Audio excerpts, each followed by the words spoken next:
Welcome to another episode of Diary of a Wannabe Comedian with me, Belle, a wannabe comedian. I have calmed down somewhat since last week, since Graham Linehan's arrest. I still can't get my head around that, a comedian being arrested. I really can't, especially a non-British comedian who posted something while he wasn't even in the country. I cannot get my head around it. Anyway, what I forgot to mention was the Free Speech Union are raising funds for his defence and ultimately to sue for wrongful arrest. And I did put the link in the show notes of that podcast last Thursday, but do check it out if you want to support him. They actually did reach their target in record time. They wanted to raise 150,000 and they raised that, no problem, on the day. But they've now increased it. They made it into a stretch target because everything over then helps other people in a similar position who don't necessarily have the profile that Graham does. So, speaking as a comedian that certainly doesn't have the profile that Graham does, I'm very grateful for that. I have contributed. I've encouraged other people to contribute. Please do think about contributing as well. They've made something like 60, I think they were up to, when I looked, they were up to about 65% of their new target, and their new target is £250,000. So that extra 100 is going to do an awful lot of good for an awful lot of people. Anyway, enough of that. Yesterday, I did week 2 of Mike Gunn's course, and we all had to get on the stage and we all had to talk about ourselves. Ordinarily, I find that very easy, but it's funny when you when someone sticks a microphone in front of your face and puts you on a stage, it's quite difficult to talk about yourself. And so many things, like with everything in life. I got off the stage and thought, I should have mentioned that. I should have mentioned that. All I could talk about really was my passion for free speech and how it is impacting comedy. I don't know that I actually said that last bit, but it's in my head anyway. So my aim now is to try and make some comedy out of that. I'm not really sure how I would do that.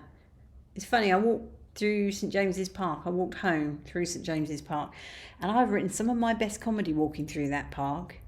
I don't know what it is, but at the moment I enter, things just come into my head. And if I'm clever enough and write them down, sometimes they end up on a stage. But quite often, the moment I walk out the other side of the park, they literally disappear out of my brain.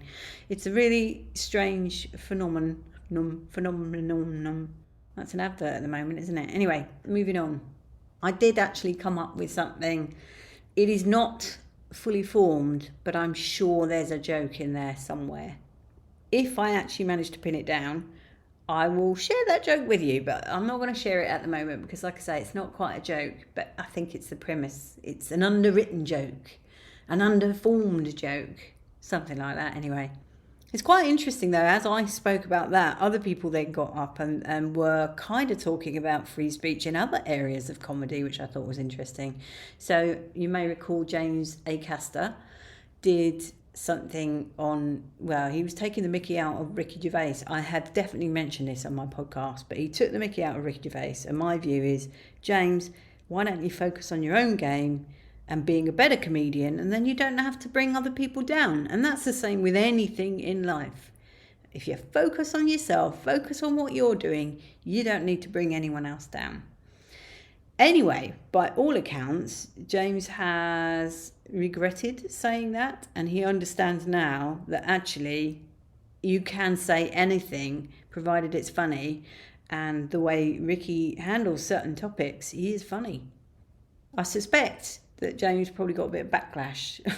Like, who do you think you are? Look at him. He's award-winning. He sells out across the world. He's got numerous records for selling venues. So maybe it was that. I don't know. Maybe he just had a crisis of conscience and realised actually comedians should not be having a pop at other comedians. They just shouldn't. It's kind of an unwritten rule. It is a really tough profession to crack. The last thing you need is to have people having a go at you that are doing the same thing.